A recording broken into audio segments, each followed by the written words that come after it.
नमस्कार, आप देख रहे हैं सीएनबीसी आवाज। मैं हूं मनीषा गुप्ता और इस साल कम मानसून रहने का अनुमान है। ये मौसम विभाग और स्काईमेट दोनों का कहना है। स्काईमेट ने 94%, तो आईएमडी ने यहां पर 92% ऑफ एलपीए यहां पर मानसून बताया है, जो कि एवरेज से काफी कमजोर है। इसका असर यहां पर दलहन के उत्पादन पर पड़ने की आशंका है। वहीं सोपा के मुताबिक इस साल सोयाबीन भी कम है। क्या है कारण, कैसा रह सकता है बाजार और मॉनसून का कितना इम्पैक्ट पड़ेगा, इस पर चर्चा करने के लिए हमारे साथ हैं soybean processors association of India के ईडी डॉक्टर मिस्टर डीएन पाठक, साथ ही श्री लक्ष्मी ट्रेडिंग कॉर्पोरेशन के ट्रेडर दिलीप काबरा। हमारे साथ जुड़ेंगे पृथ्वी फिनमार्ट के डायरेक्टर मनोज कुमार जैन। आप सभी का कार्यक्रम में स्वागत है। मिस्टर पाठक, सबसे पहले आपसे शुरुआत कर लेते हैं और मैं हर बार आपको डॉक्टर बता देती हूँ, पता नहीं क्यों, बट ये बताइए कि आपको क्या लगता है। सबसे पहले एक मॉनसून का इम्पैक्ट ले लेते हैं। सबका कहना है एक बार मॉनसून बिलो नॉर्मल रहेगा और कई सारे एरियाज में यहाँ पर बिलो नॉर्मल रहेगा। सोयाबीन ऑलरेडी यहाँ पर कमजोर है, आगे जाकर और भी आपको लगता है किल्लत यहाँ पर बन सकती है? अगर जो प्रेडिक्शन आईएमडी स्काईमेट की है और सिग्नल वेदर की भी है कि इस बार एल नीनो रहेगा और मॉनसून कम रहेगा, तो मुझे लगता है कि हमको उसको मानना ही पड़ेगा। देखिए, मॉनसून बारिश कम होने से इतना फर्क नहीं पड़ता है। रेन की डिस्ट्रीब्यूशन अगर ठीक नहीं होगी तो फर्क पड़ेगा। और जो मैं बात करता हूँ लोगों से, तो मुझे लग रहा है कि इस बार डिस्ट्रीब्यूशन में समस्या आने की है। हमको अगस्त में पानी चाहिए होता है जब फ्लावरिंग स्टेज होती है, उसके बाद फिर पॉट फिलिंग और पॉट मैच्योरिटी में पानी चाहिए, और दोनों ही बार ऐसा प्रेडिक्शन मिल रहा है सुनने को कि पानी की कमी होगी, बारिश जो है कम होगी। और अगर ऐसा हुआ तो मॉइस्चर स्ट्रेस होगा और क्रॉप को डैमेज होगा। तो अभी ये मान के चलते कि अगर ये प्रेडिक्शन बिल्कुल सही है, रेन की डिस्ट्रीब्यूशन प्रॉपर नहीं होगी, तो क्रॉप की यील्ड डेफिनेटली अफेक्ट होगी। एज ऑफ नाउ जिस तरह की स्थिति है मिस्टर पाठक, उसे आप कैसे देखते हैं? क्योंकि कम ही सोयाबीन है भारत में इस बार। किस तरह के नंबर्स के साथ आप काम कर रहे हैं? अगर हम एसएनडी देखें तो एसएनडी टाइट है, शुरू से ही टाइट थी। हालांकि हमने जब क्रॉप का असेसमेंट किया तो कुछ हमको लगा कि क्रॉप थोड़ी ज्यादा है, पिछले साल थोड़ी कैरी ओवर भी रहा था, लेकिन फिर भी एसएनडी टाइट है, इसमें कोई डाउट नहीं है। सब मिला के जो डिमांड सप्लाई सिचुएशन है उसमें सोयाबीन की कहना चाहिए एकदम टाइट सिचुएशन बनी हुई है। और अगर इस साल मानसून कम हुई, बारिश कम हुई, तो डेफिनेटली वो टाइटनेस और फर्दर आगे बढ़ेगी। हालांकि एक बड़ा रेस्पाइट ये कि करीब 6-7 लाख टन इम्पोर्ट अफ्रीका से इस बार हो जाएगा, वो उसने थोड़ा स्थिति को संभाला है। और डीडीजीएस की डिमांड की वजह से सोयाबीन मील की डिमांड थोड़ी सबड्यूड है, और एक्सपोर्ट करीब 10 लाख से 11 लाख टन ही हो पाएगा, इसलिए स्थिति थोड़ी संभली हुई है। नहीं तो बाजार पता नहीं कहाँ से कहाँ होता। तो अभी ऐसी मिस्टर पाठक, ओवरऑल सिनेरियो कैसा जाता हुआ देखते हैं हम? क्योंकि काफी सारी क्रॉप्स में रकबा बढ़ने की बात की जा रही है, सोयाबीन में लगातार गिरावट है यहाँ पर बनती हुई नजर आ रही है। किस तरह से आप ओवरऑल क्रॉप पैटर्न्स आगे जाता हुआ देखेंगे? सोयाबीन का रकबा सर्टेनली बढ़ेगा, I am very sure of that. मक्के में किसानों को बहुत नुकसान हुआ है इस पिछले साल, और जिन्होंने मक्के में शिफ्ट किया था उनका कहना है कि नहीं, हमने गलती की है, हमको सोयाबीन पे रहना था, वहां कुछ तो पैसा मिलता है। और अगर मानसून की खबर सच है और वेदर ठीक नहीं रहेगा, तो मक्का तो बिल्कुल ही समस्या में रहेगी। मक्का सबसे कमजोर फसल होती है, अगर पानी ज्यादा हो जाए कम हो जाए तो सबसे ज्यादा बर्बाद होने वाली फसल है मक्का। तो सोयाबीन में एरिया डेफिनेटली बढ़ेगा, यील्ड अगर बारिश ठीक नहीं तो कम रहेगी। ओवरऑल मिला के प्रोडक्शन नंबर जो है कम ही रहने की आशंका है। मिस्टर पाठक, अगर ओवरऑल डिमांड पैटर्न्स देखें यहाँ पर इंडियन मार्केट्स में, तो ऑफ कोर्स गर्मियों में थोड़ी सी कम मांग रहती है यहाँ पर खाने के तेलों की, आगे जाके बारिशों में यहाँ पर बढ़ जाएगी, जो इस बार कमजोर होने की एक्सपेक्टेशन है। कैसे देखते हैं ओवरऑल डिमांड ट्रेंड्स? देखिए, सोयाबीन मील की डिमांड तो पोल्ट्री की डिमांड पर निर्भर करती है। पोल्ट्री बढ़ रही है, इसमें कोई डाउट नहीं है, 6 से 8%। तो सोयाबीन मील की डिमांड कम होने का कोई चांस नहीं है, वो तो थोड़ा बहुत बढ़ेगा ही, जितना अभी है उससे ज्यादा बढ़ेगा। और डीडीजीएस का हमने देख लिया कि 3 से 4% लोग इस्तेमाल कर रहे हैं, लेयर में थोड़ा ज्यादा इस्तेमाल कर रहे हैं, वो भी अभी टेपर ऑफ है, अभी वो इतना ज्यादा उसमें मुसीबत दिखाई नहीं दे रही है। तो ओवरऑल डिमांड सोयाबीन मील की बनी रहेगी, इसमें कोई शक नहीं है। सोयाबीन की प्रोडक्टिविटी अगर कम हुई, प्रोडक्शन कम हुई, तो फिर समस्या रहेगी। ऐसे ही मैं देखता हूँ। बाकी और फसलें हैं, उन पर भी फर्क पड़ेगा। अगर मॉइस्चर स्ट्रेस हुआ तो गेहूं की फसल पे फर्क पड़ेगा, सरसों की फसल पे फर्क पड़ेगा, बुआई नहीं हो पाएगी ठीक से। उधर एक और बड़ा चिंता का विषय है बाकी फसलों में। मिस्टर पाठक, अगर हम ग्लोबल एक सेंस भी यहाँ पर लें, इंडिया की तो हमने बात यहाँ पर की ही है, लेकिन ग्लोबल सोयाबीन के प्राइसेस में यहाँ पर तेजी देखने को मिली। क्रूड प्राइसेस की तेजी की वजह से, बायोफ्यूल मैंडेट्स की वजह से हमने एक प्राइस इंक्रीज आता हुआ देखा। क्या एट ऑल उसका एक इम्पैक्ट इंडियन मार्केट्स पे पड़ा, और ग्लोबल क्यूज आप कैसे वॉच कर रहे हैं? मुझे ऐसा लगता है ग्लोबल क्यूज में कि जो ये बायो एनर्जी की बात है, इस पे सभी मुल्क इस बार ऐसा झटका लगा है कि एनर्जी पे फूड का इस्तेमाल एनर्जी में बढ़ेगा, क्योंकि ये जो एकदम सडनली हार्मोन बंद हो गया, यहाँ से नहीं मिलेगा, फूड प्राइस बढ़ गई है, तो लोग जो है बायो एनर्जी की तरफ दूर जाएंगे। बायोडीजल बनना ज्यादा होगा। एथेनॉल की डिमांड जैसे अभी 20% है, गवर्नमेंट ऑलरेडी 22-25 की बात कर रही है, तो फूड का इस्तेमाल एनर्जी में बढ़ेगा और उसको देखते हुए ऑब्वियसली जो क्रॉप्स हैं उनकी डिमांड बढ़ेगी। मेजरली जैसे मक्का है जिससे एथेनॉल बनता है, पाम ऑयल है जिससे बायोडीजल बनता है, सरसों का तेल है यूरोप में लोग खाते नहीं, तो उससे बायोडीजल बनता है। तो सब मिला के उधर थोड़ा शिफ्ट होगा डेफिनेटली। हम लोग पहले कहते थे कि फूड वर्सेस फ्यूल में फूड जीतेगा, पर अभी थोड़ा स्थिति डावाडोल है और fuel has become very critical right now. Mister Pathak, के फाइनल सवाल, और जिस तरह से हमने मार्केट्स को यहाँ पर निकलते हुए देखा है, ज़्यादातर जो ग्लोबल बैंक्स हैं उनकी ये रिपोर्ट्स हैं कि आगे जाकर फूड में इन्फ्लेशन यहाँ पर ज़्यादा बढ़ सकती है, जिसमें एडिबल ऑयल एक और सेक्टर ऐसा है जो जुड़ा है। आपको क्या लगता है? I agree with that, completely agree. Food में इन्फ्लेशन बढ़ने के पूरे चांसेस हैं। हालांकि सोयाबीन में अभी ग्लोबली इतनी समस्या दिखाई नहीं देती। बहुत अच्छी क्रॉप है अर्जेंटीना ब्राजील दोनों की, क्योंकि हार्वेस्टिंग शुरू हो चुकी है। यूएस के अच्छे सोइंग नंबर सुनने को मिल रहे हैं, अच्छी सोइंग होगी यूएस में तो क्रॉप भी अच्छी रहेगी। लेकिन ये जो यूज ऑफ फूड जो तेल में जा रहा है, उससे डेफिनेटली फूड इन्फ्लेशन बढ़ेगा। और जियोपॉलिटिक्स जो अभी जैसे चल रही है, उससे सप्लाई लाइन जो है वो डेफिनेटली डिस्टर्ब होगी, अभी डिस्टर्ब हो ही रही है। We have to wait and watch ये जो वॉर सिचुएशन है और ये जो कॉन्फ्लिक्ट्स हैं, इनका क्या असर होगा। बट असर इसका डेफिनेटली फूड इन्फ्लेशन में पड़ेगा और फूड इन्फ्लेशन बढ़ने के चांसेस मुझे दिख रहे हैं। सवाल आपसे फर्टिलाइजर पे जानना चाहेंगे, और सारी की सारी क्रॉप्स में और जिस तरह की फर्टिलाइजर अवेलेबिलिटी है, भावों में तेजी है, उसका भी एक इम्पैक्ट आता हुआ नजर आता है। ऑब्वियसली फर्टिलाइजर की अवेलेबिलिटी बहुत पुअर है। अब जो गेहूं की क्रॉप है और बाकी क्रॉप, उनको फर्टिलाइजर की बड़ी बड़ी सख्त डिमांड होती है। अगर फर्टिलाइजर नहीं मिलती है तो प्रोडक्टिविटी में बहुत बड़ा असर पड़ता है। फर्टिलाइजर की समस्या है। मॉइस्चर स्ट्रेस, जैसे मैंने बोला, अभी रबी क्रॉप में अगर इस बार बारिश आप 92% अगर एलपीए है, then there will be a very big huge moisture stress in the months of sowing, नवंबर दिसंबर अक्टूबर में। तो सोइंग पे प्रभाव पड़ेगा। सब मिला के जहाँ तक फूड का सवाल है, प्रोडक्टिविटी और प्रोडक्शन दोनों पे ही असर पड़ने की उम्मीद है इस साल की मॉनसून की कमी को देखते हुए। बहुत शुक्रिया मिस्टर पाठक साथ जोड़ने के लिए। तो जैसे बात की जा रही है, चाहे वो मॉनसून है, चाहे वो जिसकी वजह से मॉइस्चर स्ट्रेस पे यहाँ पर इम्पैक्ट आ सकता है, चाहे वो फर्टिलाइजर है, एसएनडी यहाँ पर टाइट है, फूड वर्सेस फ्यूल में फ्यूल जीतता हुआ नजर आ रहा है, और आगे जाकर इन्फ्लेशन और बढ़ सकती है।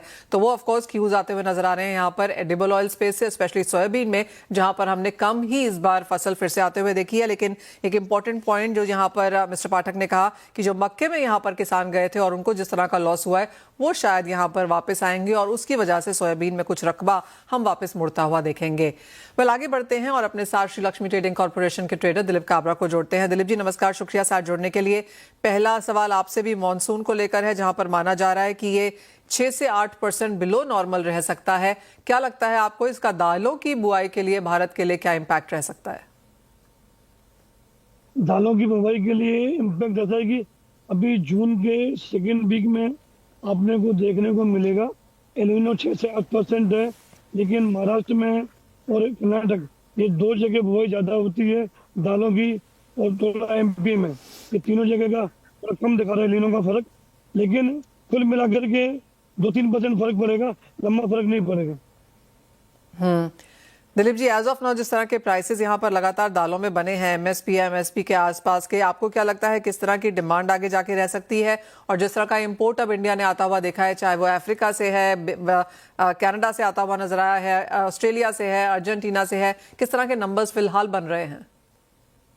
मैम, आप जो बोल रहे हैं एमएसपी, अब MSP से हम बहुत नीचे हैं। आप कोई भी आइटम लीजिए, चना 6-7 रुपये नीचे, 4 रुपये नीचे है चना, 4 रुपये, मसूर 10 रुपये नीचे है, तुअर 5-6 रुपये नीचे है। और हम MSP से बहुत दूर हैं। मूंग 15 रुपये नीचे है। MSP से हम बहुत दूर हैं। MSP का क्रॉप इंडिया में कैरी फॉरवर्ड भी अच्छा है। हर माल का चना की क्रॉप बहुत बढ़िया है, फर्स्ट क्लास क्रॉप है चने की, गवर्नमेंट बोल रही है। और मटर भी काफ़ी इम्पोर्ट हो रही है, पीछे इम्पोर्ट भी कंटिन्यू है, इम्पोर्ट कोई रुका नहीं है। ऑस्ट्रेलिया भी में बाजार थोड़ा तेज हुआ है। इंडिया में थोड़ा बाहर का डॉलर का प्राइस ऊपर नीचे हो गया, 95 हो गया था, ये तो रुक गया था, वापस डॉलर प्राइस डाउन जा रहा है। इम्पोर्ट भी कंटिन्यू हो रहा है। अफ्रीका क्रॉप जो भी जुलाई में वहाँ बुआई करेंगे अफ्रीका में, तो अगस्त सितंबर में, जून में बुआई, जुलाई में कटिंग होगी, अगस्त में कटिंग होगी क्रॉप की। तो दिलीप जी, जैसे आपने कहा कि जो ओरिजिन कंट्रीज हैं वहां पर फसल अच्छी खासी है, इंडिया का इंपोर्ट यहां पर लगातार बनता रहेगा। भारत ने ऑफ कोर्स यहाँ पर जो अपना इंपोर्ट रेगुलेशंस हैं उसको एक्सटेंड ही यहाँ पर किया है, तो वो भी एक पॉजिटिव खबर है वहां पर ओरिजिन कंट्रीज के लिए। आगे जाकर माना यह जा रहा है कि जिस तरह का इंपोर्ट हमने 2024-25 में आता हुआ देखा था, 25-26 के नंबर स्लाइटली कम है, 26-27 के नंबर्स कैसे रह सकते हैं? 24-25 हो जाएंगे अगर एलिनो रहेगा। 24-25 में हाल था 6.7 मिलियन टन का, सेम 7 मिलियन टन का क्रॉप इम्पोर्ट हो जाएगा। ऑस्ट्रेलिया से भी, कनाडा से भी, और अपना अर्जेंटीना है, अफ्रीका है, सब कंट्री मिला करके सब जगह क्रॉप अच्छी, सब जगह बरसात ठीक है। बोले इंडिया के तो एलिनो का दिखा रही है। तो आपको लगता है इंपोर्ट यहाँ पर अच्छा खासा रह सकता है आगे जाके? तो ये मान के चलें कि जो भाव फिलहाल MSP के नीचे हैं वो लगातार ऐसे ही बने रहेंगे? हमको लगता है अभी 2-3 महीनों के बाजार तेजी मंदी, लंबा तेजी नहीं आएगी। 2-3 रुपए की तेजी मंदी आए, कोई खास तेजी मंदी बाजार में आएगी, मूवमेंट ही नहीं है। मेन तो क्या है, पैसे की बहुत बड़ी क्राइसिस है कि अनाज बाजार में, इंपोर्ट बाजार में, टोटल अनाज बाजार में। इसलिए और गवर्नमेंट के MSP से सब बाजार नीचे जा रहे हैं, सारे बाजार MSP के नीचे जा रहे हैं। कोई भी आइटम ले लीजिए, मसूर, मूंग, चना, उड़द, तुअर। और दिलीप जी, माना यह जा रहा है कि बुआई होगी जब जून जुलाई में, उससे पहले जून में जो नए MSP की यहाँ पर रिलीज होगी वो शायद और भी ऊंचे भावों में होती हुई नजर आएगी। भी आपके 1 महीने जून में आपका तुअर का, उड़द का भाव वापस करेंगे, तो भाई तुअर का भाव 80 रुपये गवर्नमेंट कर रखा है, और 4-5 और बढ़ाएंगे, 80-85 कर देंगे, तो और बड़ा फर्क हो जाएगा। ऐसे उड़द में हो जाएगा, दोनों में, मूंग में भी ऐसे हो जाएगा। 3 क्रॉप आएंगी जो अभी नेक्स्ट जून में जो सोइंग करेंगे, उसकी बुवाई करेंगे, तो आप देख लीजिए उसे अक्टूबर-नवंबर तक ये बजट माल आएगा, क्रॉप प्राइस बढ़ जाएगी। सरकारी प्रोक्योरमेंट कैसे देखते हैं आप? सरकारी बॉन्ड अभी तक थोड़े और कांटे लगे चने के, तुअर का थोड़ा मोटा इन्होंने 4-5 लाख टन माल लिया है, चने के 5-6 लाख टन माल हुआ है, ज्यादा कांटे के लगाए नहीं है, सब जगह लग रहे हैं। अप्रैल 15 को बाद लगाएंगे, 15 को देखिए MP में और अपने गुजरात में, MP में और राजस्थान में लगाते हैं, तब मालूम पड़ेगा। राजस्थान में क्रॉप बोलते हैं, चने की पोल भी है, लेकिन अभी कई लोग बोलते नहीं है, कई बोलते हैं, मिक्स काम चल रहा है चने का। इन ऑल क्रॉप अच्छी है, क्रॉप बहुत बढ़िया, स्टॉक भी अच्छा है, पोर्ट पे भी माल 5 लाख टन बढ़ा हुआ है चना। तो आपको लगता है कि MSP की वजह से ही जो भाव बढ़ेंगे वो बढ़ेंगे, अदरवाइज जिस तरह की फसल यहाँ पर ग्लोबल मार्केट में है, कोई बहुत बड़ा रीजन नहीं है यहाँ पे दालों के भाव बढ़ने का? नहीं, बिल्कुल कोई रीजन नहीं है। अभी ना कोई रीजन है, ना स्टॉक है पीछे, उनको पड़ता भी है। जो भी ऑस्ट्रेलिया में माल काफी बढ़ा हुआ है, चना भी बढ़ा है, मसूर भी बढ़ा है, मटर भी अभी जहाँ सोइंग अच्छी हुई है कनाडा में, वहाँ से भी माल मटर ही रवाना जो पड़ता प्राइस का नहीं आ रहा है, 42-43 भाव है, लेकिन पड़ता बैठ जाएगा वो भी, और बाजार डाउन होंगे।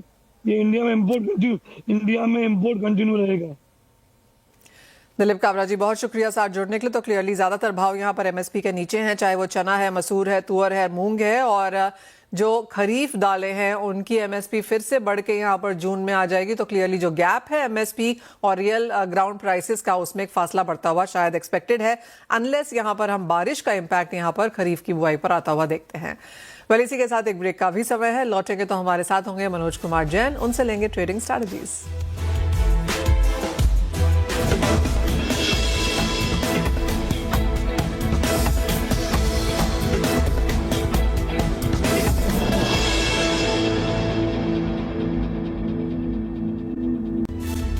स्वागत है आपका। हमारे साथ अब पृथ्वी फिनमार्ट के डायरेक्टर मनोज कुमार जैन है। मनोज जी नमस्कार, शुक्रिया साथ जुड़ने के लिए। और कच्चे तेल से ही पहले शुरुआत करना चाहेंगे, जहां पर भारी उठापटक के साथ कारोबार है और मंडे को जिस तरह की तेजी देखने को मिली थी, ट्यूसडे को वो गिरावट है और वेडनेसडे भी आज भी काफी हद तक वही हाल है। तो जो 118 का हाई था मार्च में, वो अब गिर के $95 पे कारोबार हो रहा है। पी स्टॉक्स यहां पर शायद फिर से जारी होंगी, बाजार को उसका इंतजार भी है, लेकिन आप कहेंगे थोड़ी सी फ्रेजाइल है, ये अनसर्टन सिचुएशन है। और ऐसे माहौल में आप क्या वॉच कर रहे हैं कच्चे तेल के लिए और यहां से क्या करने की राय देंगे?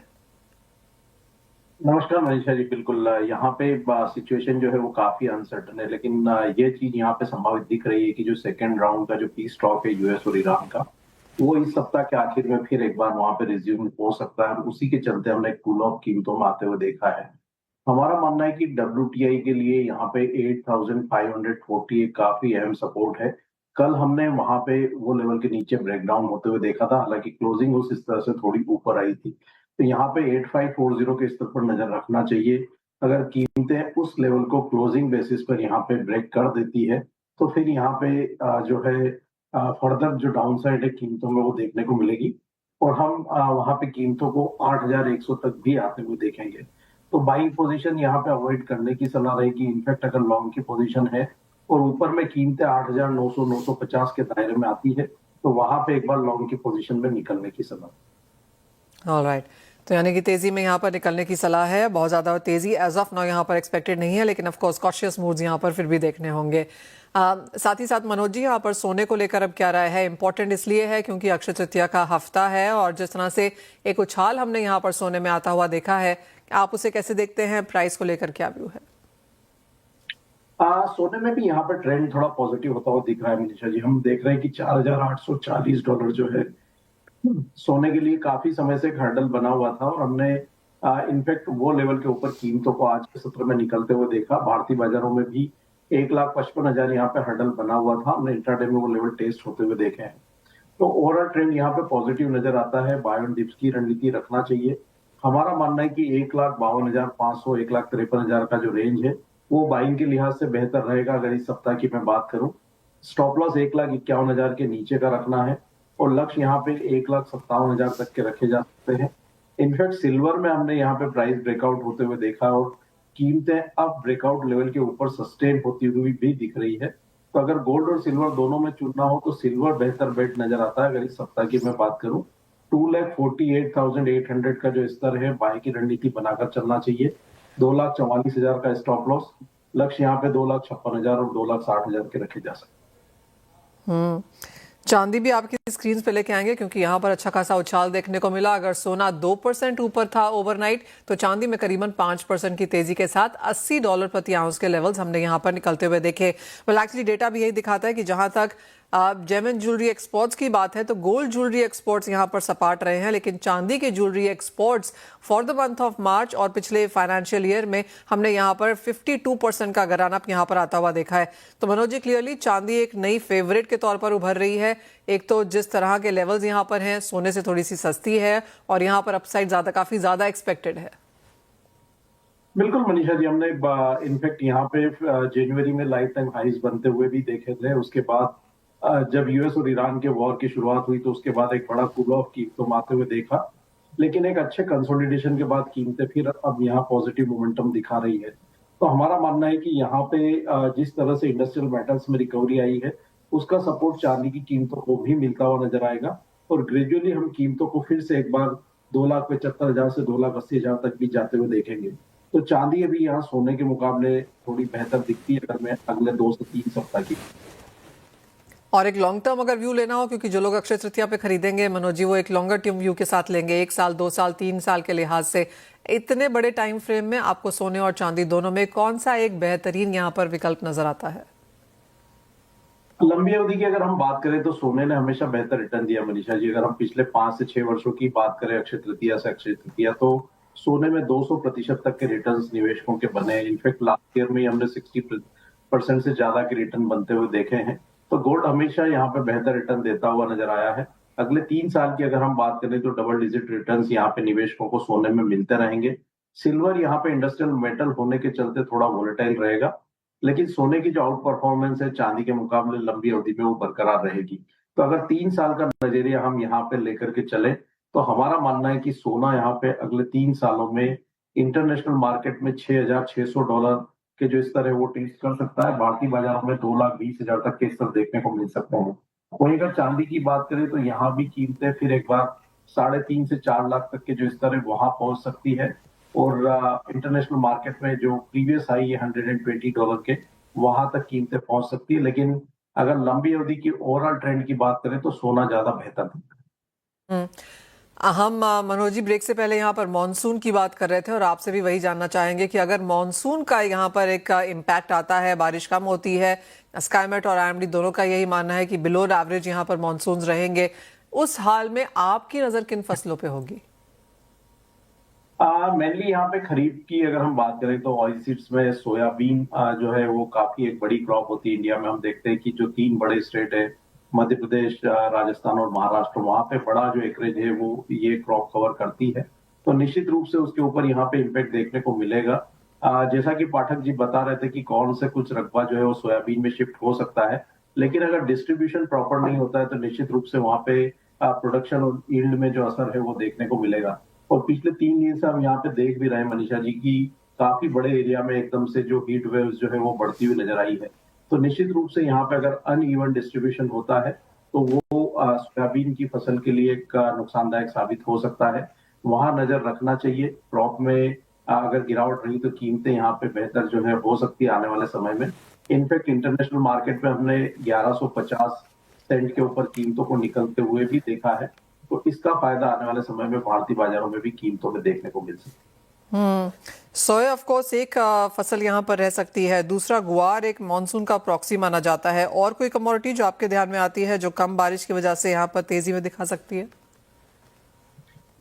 बिल्कुल, यहाँ पे ग्वार कॉम्प्लेक्स की अगर बात करें तो वहां भी इसका जो फायदा है वो मिल सकता है। अगर हम पल्सेस में बात करें तो उड़द यहाँ पे एक ऐसी क्रॉप है जो खरीफ में बुआई होती है काफी बड़े एरिया में, तो वहां पे एक हम इम्पैक्ट जो है उसका देख सकते हैं। दूसरा यहाँ पे कॉर्न की जो कीमतें हैं वो पिछले काफी समय से जो प्रेशर में रही है, और अगर ऐसे में मानसून प्रभावित होता है और अगर एकरेज शिफ्ट होता है तो वहां पे कॉर्न की कीमतों में इंडिया में फिर एक बार जो है सपोर्ट आने वाले समय में देखने को मिल सकता है। तो mainly soya, then urad and यहाँ पे कॉर्न के ऊपर नजर रखी जा सकती है। ग्वार कॉम्प्लेक्स यहाँ निश्चित रूप से कम मानसून के चलते उसका फायदा मिलेगा, लेकिन ये डिपेंड करेगा कि वहां पे एक्सपोर्ट डिमांड कितनी बेहतर निकल करके आती है। And finally Manoj ji, metals कैसे देखेंगे आप? क्योंकि कॉपर में एक बहुत जोरदार उछाल देखने को मिला। डॉलर इंडेक्स 6 हफ्ते के लोज पर तो कॉपर 6 हफ्ते के हाईज पर कारोबार किया। एल्यूमिनियम में कुछ मुनाफा वसूली थी बिकॉज पर एल्यूमिनियम यहाँ पर कई दिनों में काफी उछला भी है। कैसे देखते हैं इन दोनों ही मेटल्स को? एल्यूमिनियम में अगर यहाँ पे पी स्टॉक जो है वो सक्सेस होती है तो कुछ पुल ऑफ जो है कीमतों में देखने को मिलेगा मनीषा जी, और हम फिर से एक बार $3,350 एसपी का भारतीय बाजारों में 350 तक के स्तर वहां आने वाले समय में देख सकते हैं। वहीं अगर पी स्टॉक होता है तो ये टॉप फेवरेट जो है मेटल रहेगा ओवरऑल मेटल पैक में। तो यहाँ पे कंडीशनल जो है एक स्ट्रेटेजी बनाई जा सकती है पी स्टॉक को देखते हुए। लेकिन कॉपर में निश्चित रूप से हमने एक अपसाइड प्राइस ब्रेकआउट देखा है और यहाँ पे कीमतें 1300 के स्तर को फिर एक बार पार करती हुई नजर आ रही है शॉर्ट टर्म में। तो ओवरऑल बेस मेटल पैक में कॉपर सबसे बेहतर वेट लगती है। डिप्स में 1255 के स्तर मिले तो बाय करके चलना चाहिए। 1230 के स्टॉप लॉस यहाँ पे रखना है। लक्ष्य यहाँ पे 1300 और 1320 तक के रखे जा सकते। जिंक में आपका क्या सेंस है मनोज जी? वो तो एक, और दूसरा डॉलर इंडेक्स कैसे देखते हैं? क्योंकि 100 का 98 आया है, कुछ और गिरावट की एक्सपेक्टेशन? जिंक की अगर मैं बात करूं तो एक दायरे का कारोबार है, लेकिन हम देख रहे हैं कि 326 का जो एक रेजिस्टेंस था उसको पार करने के बाद कंटिन्यूअस हम कीमतों को ऊपरी लेवल्स पर सस्टेन होते हुए देख रहे हैं। तो zinc slow and study upside he movement करता हुआ नजर आएगा और हम ग्रेजुअली कीमतों को वहां 344 से 350 के दायरे में आते हुए देखेंगे। तो यहाँ पे डिप्स अगर आते हैं 334 तो वो एक अच्छा लेवल होगा बाइंग के लिहाज से। 326 का स्टॉप लॉस और ऊपर में 344 350 के लक्ष्य वहां पे रखे जा सकते हैं। डॉलर इंडेक्स की अगर हम बात करें तो यहाँ पे कीमतें 6 सप्ताह के निचले स्तर पर है। जिस तरह से यहाँ पे यूएस और ईरान के बीच में पीस टॉक्स की पॉसिबिलिटी बन रही है, साथ ही हमने जो बॉन्ड मार्केट कूल ऑफ होते हुए देखा है तो उसका असर डॉलर इंडेक्स पे है। तो हमारा मानना है कि यहाँ पे डॉलर इंडेक्स जो एक सपोर्ट जोन था 98.40 उसको यहाँ पे ब्रीच किया है। तो अगर ये लेवल के नीचे सस्टेन होता रहता है तो शॉर्ट टर्म में हमारा मानना है कि फिर से एक बार 96.85 तक के स्तर वहां पे देखने को मिल सकते हैं। तो ओवरऑल यहाँ पे डॉलर इंडेक्स पे थोड़ा प्रेशर ही नजर आ रहा है। 99.20 अब यहाँ पे एक स्ट्रॉन्ग रेजिस्टेंस डॉलर इंडेक्स के लिए रहे। ऑलराइट, तो अगर 96 तक के जैसे लेवल्स पे ये जाता है तो क्लियरली वो एक सपोर्ट बनेगा यहाँ पर कमोडिटी मार्केट्स के लिए, लेकिन देखना होगा आगे प्राइसेस कैसे मूव करते हैं। मनोज जी, बहुत शुक्रिया साथ जुड़ने के लिए और सारी की सारी कमोडिटीज पर अपना एनालिसिस और स्ट्रैटेजीज भी शेयर करने के लिए। पहले इसी के साथ एक ब्रेक का समय है, हम लौटेंगे और लेकर आएंगे आवाज समाचार।